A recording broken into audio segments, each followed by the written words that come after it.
Police station हद्दीत Katepurna तलावमध्ये 11 September रोजी दुपारच्या सुमारास एका 70 वर्षीय अनोळखी वृद्ध महिलेचा कुजलेल्या अवस्थेत मृतदेह आढळून आलाय। बोरगाव मंजू पोलिसांनी ओळख पटवण्याचं आवाहन केलं आहे। सूत्रांनी दिलेल्या माहितीनुसार तीर्थक्षेत्र चंडिका देवी मंदिर नजीकच्या काटेपूर्णा तलाव पात्रात पाण्यात तरंगत अनोळखी महिलेचा मृतदेह गुराखी यांच्या दृष्टीस आला। सदर घटनेची माहिती मिळताच बोरगाव मंजू पोलिसांनी घटनास्थळी धाव घेतली। दरम्यान नदीच्या पात्रात कुजलेल्या अवस्थेतील सदर मृतदेह बाहेर काढण्यासाठी वीर भगतसिंग आपत्कालीन पथकाचे योगेश विजयकर, विजय माल्टे, शाबाद शहा, शेख नजीर, दिनेश श्रीनाथ, मोहन वाघमारे, ईश्वर हरणे, अक्षय मोरे, सय्यद माजिद शेख मोईन, संत गजानन महाराज बहुउद्देशीय संस्था मूर्तिजापूर, आमदार हरीश पिंपळे, सूचनेवरून निलेश उर्फ बादशाह, नारू अण्णा बोरगाव मंजू पोलीस स्टेशन, उमेश पुरी, अजिंक्य हळदे यांच्यासह पथकाच्या सदस्यांनी मदत केली।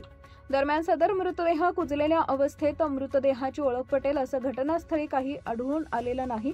पोलिसांनी घटनास्थळ व मृतदेहाचा पंचनामा करून मृतदेह उत्तरीय तपासणीसाठी अकोला येथील शासकीय रुग्णालयात दाखल केला आहे। सदर अनोळखी मृत महिला कोणाची ओळखीची किंवा नातेवाईक असेल तर बोरगाव मंजू पोलीस स्टेशन इथं संपर्क साधावा असं आवाहन केलंय। पुढील तपास ठाणेदार अनिल गोपाळसह पोलीस करत आहेत। इंडिया न्यूज R7 मुख्य संपादक अनवर खान।